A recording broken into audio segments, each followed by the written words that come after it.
My name's Ben Wheatley and I'm the director of Kill List, and my first one was Down Terrace.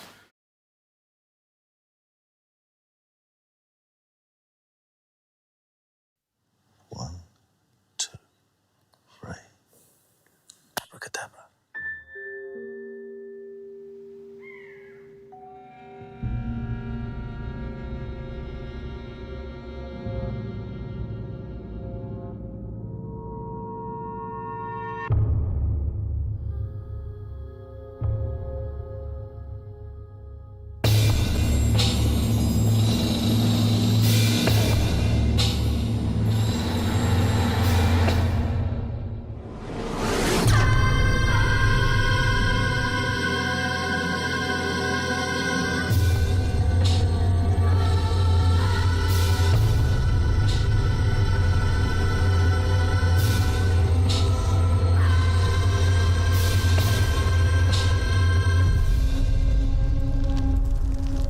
They're bad people. They should suffer.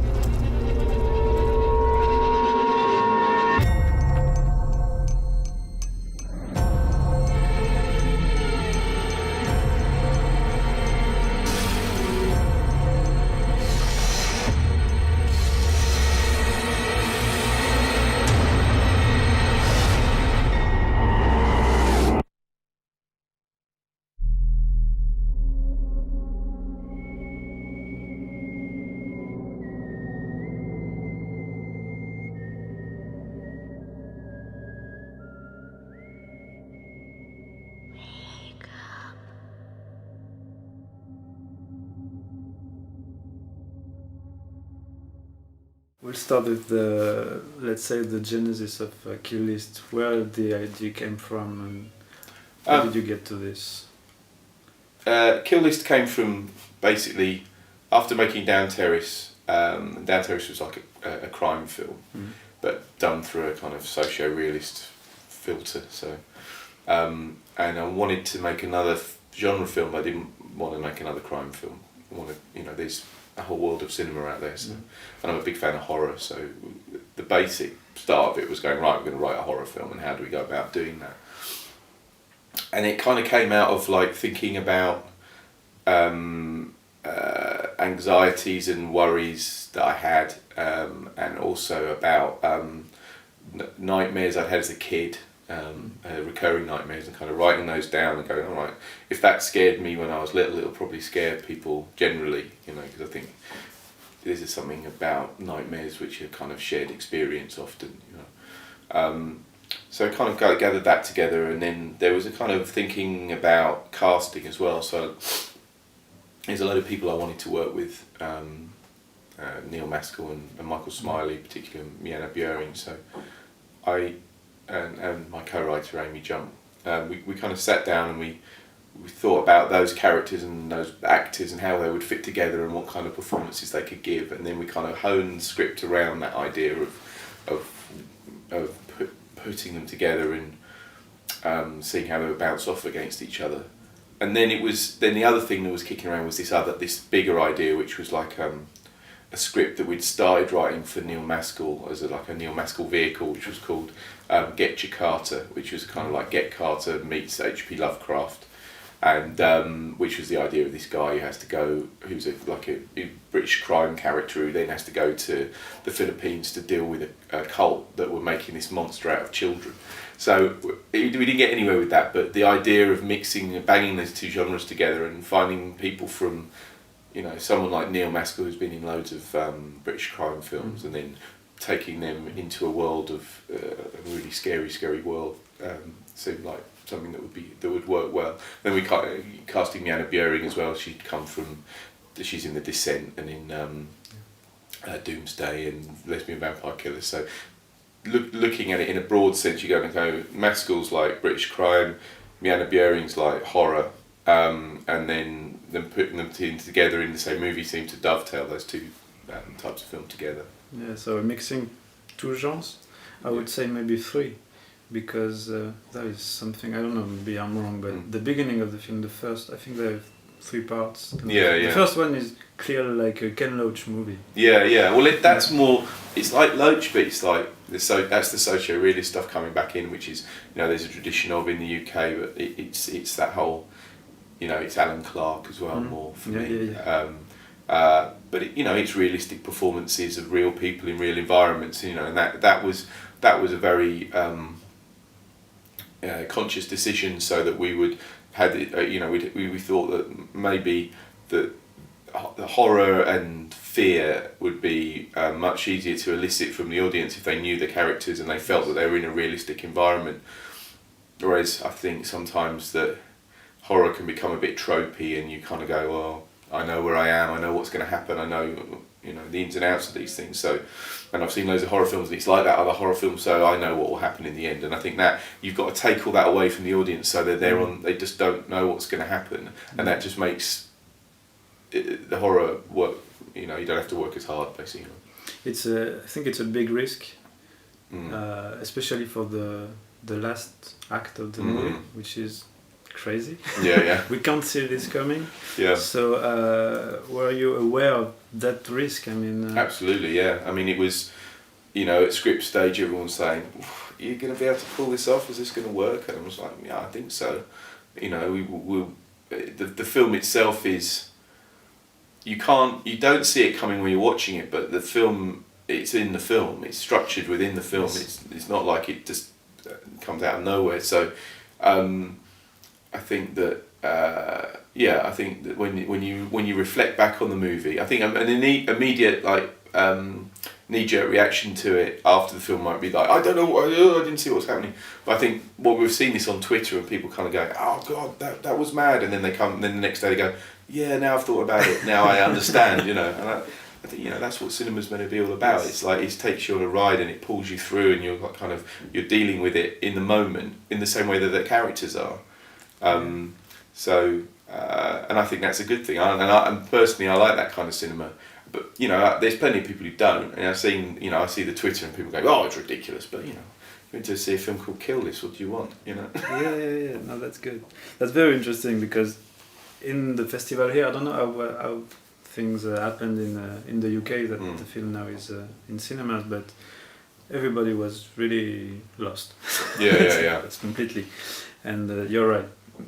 Maybe 1 hour after, oh yeah, it makes sense. Yeah. That's the reaction we've had from the beginning. Like the first time we showed it to the finances and stuff, and everyone was like, and we were calling it the Kill List stare, because you look around and everyone was like, oh. But I think that's good. You know, that's kind of, that's the feeling I had coming out of like Taxi Driver or something. The first time I saw that, you know, you just kind of, what the hell happened?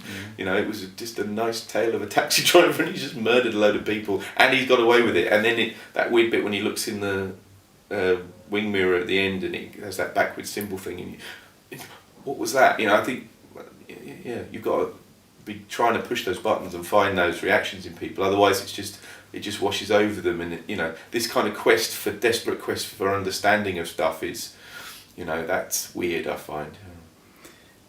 That's good. And how would you position yourself in the British film industry now? Because do you think there is like a new wave for genre? Because we say there is a new wave, but maybe there is not, with people who made, for example, Eden Lake or Doomsday, Neil Marshall. Yeah. Well, Neil Marshall's been making films for years. You know, it's, you know, I don't know if there's a conscious thing, and I think it's easy to gather the movies up because they've happened over a period of time, and you can put them all together in a bag. That's good, you know. I mean, it maybe means that the British film industry is a bit healthier than it was, and stuff's getting made, and people are making stuff specifically for genre rather than maybe making them for film council style, you know, movies that are a bit more worthy, you know. But yeah, I don't know. I can't see myself. I don't see where I sit at the moment within it, but I'll know within a few movies, I guess. I mean, it's because this is Kill List is so, you know, obviously horror. It kind of puts me in the company with a lot of horror directors, but I think within the next two films, which are comedies, it might, you know, it might be a bit more of a broader picture. Okay, so you will direct comedies. Mm. And pure comedies or comedies that you become... Well, I don't know, they're kind of, you know, they're through the filter in the same way that, you know, Kill List is a horror film, but not a horror film, you know. I think I'll have a go at comedies. Obviously, they'll become dramas if they're not funny. Yeah. That's what I'll be saying. I just backpedal horribly. Yes, socio-drama. Well, Yeah, but you know, people like to put movies in boxes, and no, but that's that. I think you got it. Yeah. Then I read that there is an Arthurian subject in the movie. It's not so obvious. No, it's not. I mean, you know, it's a part of the thing of like you have to. I mean, I have to know what's going on. You know, I have to have a plan. Otherwise, it's just.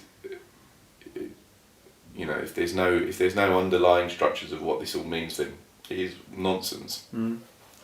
So that's the way I kind of saw my way through it. And it's in the movie. It's like, you know, there's images that say, you know, put into it. But I just talked to my sister the other day. She saw it and she said, when Jay is fighting with his wife in the garden at the beginning, he kills them, and then the rest of the movie is his guilt-laden kind of dream.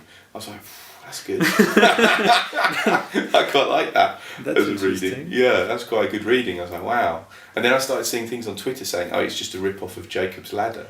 I'm like, what? How? How? What? And I think that must be that's the Jacob's Ladder reading, you know, Yeah. which is that she'd seen in it, but it you know, my own reading is different. But I'm not going to say what it is. And in a few words, how would you define it, the movie? If you get, what did you say to the financials? How did you sell it? Oh, yeah. They're a bit. It's not like you have to do like an elevator pitch when you're dealing with Film 4. It's not like in America. So I didn't have to boil it down to some, you know, pithy kind of one-liner. But I think I might have been going around saying it's Hitmen versus Satanists, but it isn't. But that's the easiest way of kind of, you know, that's what got at film festivals. That's what got American money excited about it. They go, but it's not that film at all, really. You know, they're not really Satanists, and they are hitmen, of course. You know. Okay. Then I'd like to talk about the violence in the film. It's very strong in the second part, in the, let's say, gangster movie part. Especially one scene with the hammer, Yeah. which is impressive and technically impressive too, because we didn't see any Cuts. Yeah. Yeah. Yeah. I mean, there's lots of little thoughts. Of, you know, I mean, I come from I've done a lot of online viral stuff, and the rule in that is I've done a lot of fake camcorder footage, and with big stunts in it and stuff. You can't, if you see the joins in it, then it's fucked. You know, it's got to be all in one go, and then it's really amazing when you see it in one go. And that's to do with, obviously that's playing with ideas of reality, and that I started thinking, like, you know, life, there's no edits in life unless you blink or you fall asleep. There's no, or knocked unconscious. You don't cut particularly. So I was reading this Walter Murch thing where he says you blink before you move your head, and that's like an unconscious cut, which you kind of do. But anyway, so that when you see things with no cuts in it, then you subconsciously believe that they're real and not movie-like. And I think it drives me mad, you know, like you watch a James Bond movie, like the Roger Moore ones, and he's running along in his safari suit, and then it cuts, and it's so you know, and then it cuts, and you know it's not real, you know. And in a horror movie, you'd get that thing. He would have raised his hand up with the hammer, and as it went down, you'd have gone to a head, and it would have gone, which would have been really horrible, you know. But what it would have done is, as the audience member, you just go, well, I know what's happened here, you know. Even if when you're writing the movie, you still know that it's a cut.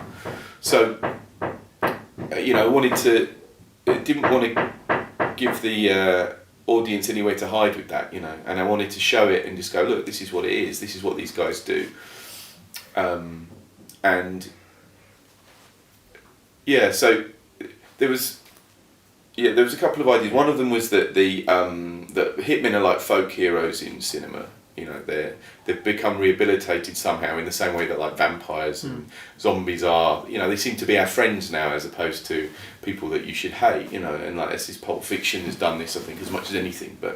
And I just wanted to say, you know, the morality of it is really bad, and you really shouldn't be rooting and be behind murderers because that's about as bad as it gets. And murdering people is bad. Murdering people for money is very bad. You know. And that moment was showing you that, and just going, here we go. Well, this is what this guy does for a living. This is the guy you like, and now he's doing this, and it's sickening. And then there was this thing of also thinking about how I'd seen The Orphanage, and there's a brilliant scene in The Orphanage where they run over an old lady, and then that sounds terrible, doesn't it? It's not brilliant anyway. They run over this woman, and you kind of cut away from it, and you think, oh well, they're not going to show it because it's too horrible. And then they show a bit, and you go, oh, and then eventually they show the whole thing, and it works really well because it basically means that you don't trust the filmmakers anymore after that point.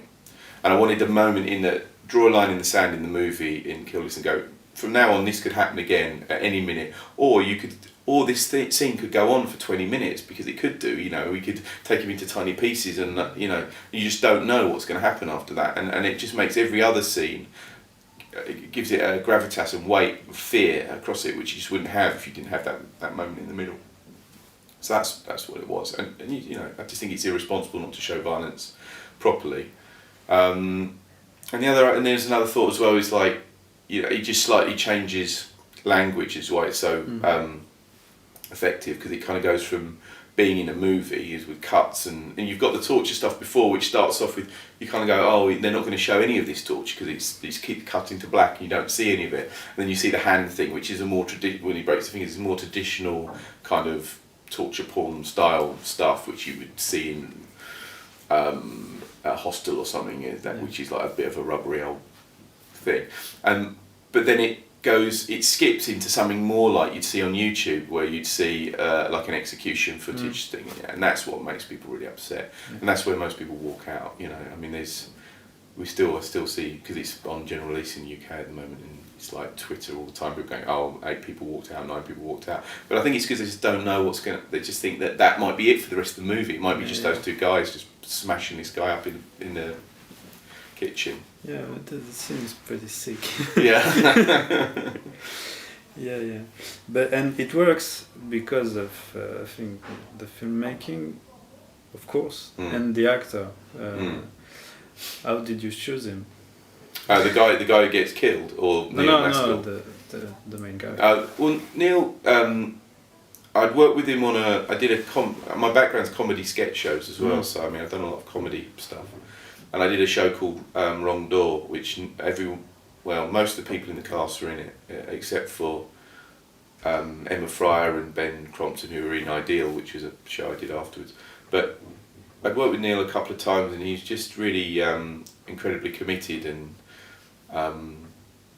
very skillful and very thoughtful, you know. And I thought, I just really need to work with him again. But the only way I'm going to do that is if I have to write a part for him and make a film, and you know, because he does a lot of supporting characters, and he's usually gets killed about 50 minutes into a movie, you know. And I just thought it'd be really brilliant for him to be, you know, I knew he could carry it off easily, but he's a face that everyone kind of knows, but at the same time they've never seen him stretch his legs and see the range that he's got. Okay. I'd like to. Yeah, you got many. I think that the critics' reactions in the UK were pretty good. Yeah. Did you expect that? Not really. No. I mean, I had an inkling. I don't know. You just don't know. I mean, when we went to South by Southwest, when we first showed it, I was totally prepared to get slaughtered by the critics, totally, and we were like, I don't know. I mean, we after we did Down Terrace, got a really good critical reception. I thought they're gonna fucking have us, you know. After that, you know, there's no way it's gonna be as good as that again. They just can't. And then the reviews came back at South by, and they were like, "Yeah, we loved it." I was like, "Okay, well, maybe that's just a festival reaction." And once, you know, more the kind of less genre critics get hold of it in the UK, then it will be a different story. But I just think it's because the critics aren't immune to it either. You know, they go in and they get really put through the ringer by, and they come out the other side going, "Phew, oh my god," you know. And I think that's why it's getting such good reviews. And they just don't. There's just not that kind of really vicious, angry filmmaking happening anymore. So it's a bit more of a shock when you see it. I mean, it's an 18 certificate in the UK, which there's hardly any 18s anymore. You know, it's not that kind of stuff hasn't gone on really since the 70s. So. I think that's why it's caught them by unaware. But I mean, geez, I couldn't believe the reviews from the UK. It's been brilliant. Okay. One thing I'd like to talk about is what do you like in movies? What kind of movies do you like? Do you like what you take and put in this one? For example, the 70s American hard-boiled thriller? Yeah, I mean, I like a broad range of films. You know, I mean, I'm like. I really like genre films, but also I really like Godard and New Wave films. I'm a big fan of that, and then Kurosawa at the other end of the street, and Tarkovsky and things like that. But also, I'm a big fan of Verhoeven, and regularly watch Starship Troopers. So it's a broad church for me. I like films. So it's. And mainstream stuff as well. I watch as much of it as I can. So, but then specifically, I suppose on that, and with Kill List, it's stuff like Alan Clark, and Cassavetes, and then the horror stuff. I don't know. I mean, it's more stuff that really affected me, like Cannibal Holocaust, which is another kind of documentary. It has that documentary edge to it. I don't know. I mean, recently I've been watching a load of Argento as well, but that doesn't really feed back into Kill List particularly, Yeah. Okay. Yeah, and about the last part of the movie, I don't want to say too much about it for people who will see that, but there is with Kill List and the revival of the Hammer. With new films from Hammer. Oh yeah, films. Wakewood, yeah. Yeah. Wakewood and the Woman in Black, which is coming. It's like the gothic horror is coming back, and there is a lot of this in the last part, like in Wicker Man or which I don't remember. Some movie that I like. Do you like that? Is it something that is important? This heritage from. Yeah, I mean, I think I've had some questions recently about is it references to the Wicker Man? No, not really. Not really, but what it is I think it's all coming from the same culture. It's stuff that is there. It's underneath the surface of English life. It's kind of buried. I mean, I was only day before yesterday, I was at a Stone Circle doing research for another movie, and just going, wow, this is incredible, this thing, and this is what was going on here before, and like you look at society, and it's only about that thick on top of the earth, it's a bit of concrete and paving slabs, and a few pipes underneath it. It's only, it's wafer thin, all this stuff, and underneath that is is the island dwellers of the UK. Obviously we've been invaded loads of times, and there's a big massive kind of genetic and cultural mix going on there, but it's still in there, and it's this idea of like that the country's crisscrossed with ley lines and all this stuff. I think that, and I just it works as a metaphor that there's people behind the people who work the soft machine, and it's and that this weird thing of like Christianity sitting on top of these other religions, which is just basically cannibalized, But if you go down deeper into it, there's something else going on, which I think is a thing that you feel in the edges of your dreams, And I think that in Kill List, the main reoccurring nightmare I had was the one of following people into the woods who are off to worship something, you don't know what it is, and then they see you and chase you, and that was the key image for me for the whole film, and that was something that was a recurring nightmare. Okay. Cool. Yes. Brilliant. Thank you. Thank you. Perfectly timed. Yeah. Brilliant.